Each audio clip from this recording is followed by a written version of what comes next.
eu acho que você tocou num ponto central, a impunidade.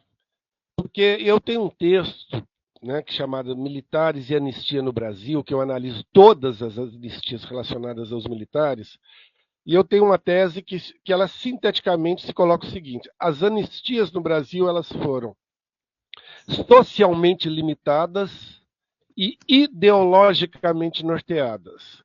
O que eu quero dizer socialmente limitadas? Quando eram rebeliões de marinheiros, sargentos, nunca eram vistos como manifestações políticas, e sim como transgressões disciplinares. Ao longo da história, né, por uma visão de classe. Somente um exemplo: a revolta da Chibata, em 1910, foi concedida anistia e 3 semanas depois, todos eles estavam na cadeia. Somente em 1997, os marinheiros da Chibata foram devidamente anistiados, ainda lutam na justiça pela anistia. Os seus familiares, evidentemente, por uma anistia concedida pelo Congresso Nacional. E a partir de 1935, pelo movimento revolucionário de 35, né, a chamada intentona comunista, elas passaram a ser ideologicamente norteadas. O que eu quis dizer com isso?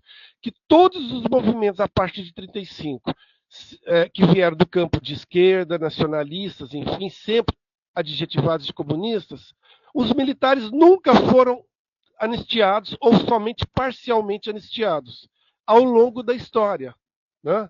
Todas as tal. Mas os de direita não. Então, a partir de 35, em 38 nós tivemos a revolta dos integralistas. Tal. Os militares foram anistiados, reintegrados, reincorporados.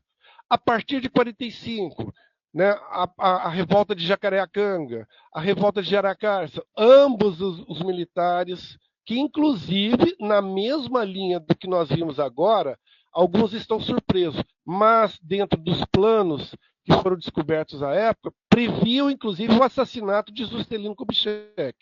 Juscelino Kubitschek quis anistiar todo mundo para tentar apaziguar, e eles continuaram conspirando, como também em 1961, né, que você teve toda aquela movimentação e mais uma anistia. Né? E depois, em 64, com todas aquelas movimentações contra os militares, acusando os marinheiros e sargentos, quando o clube militar e os clubes militares estavam conspirando abertamente.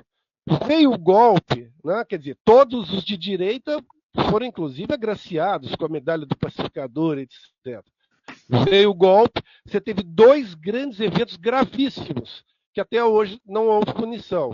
O caso do Parastar, que se tivesse viabilizado, né, a operação, seriam mais de 100 mil mortos, e mais recentemente o caso do Rio Centro, só para citar dois.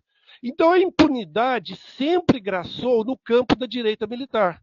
Talvez o dado novo é esse que você colocou, que você está tendo militares de direito sendo processados e indo para a cadeia, coisa que não acontecia, ou não aconteceu.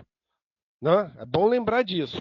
E isso provavelmente é somente a ponta do iceberg. Provavelmente há muito mais gente pela dimensão, pela proposta do plano, pelas várias etapas que aconteceram, né, iniciativas, a tentativa de bomba, invadir a Polícia Federal até o 8 de janeiro. Então, me parece aí que o dado novo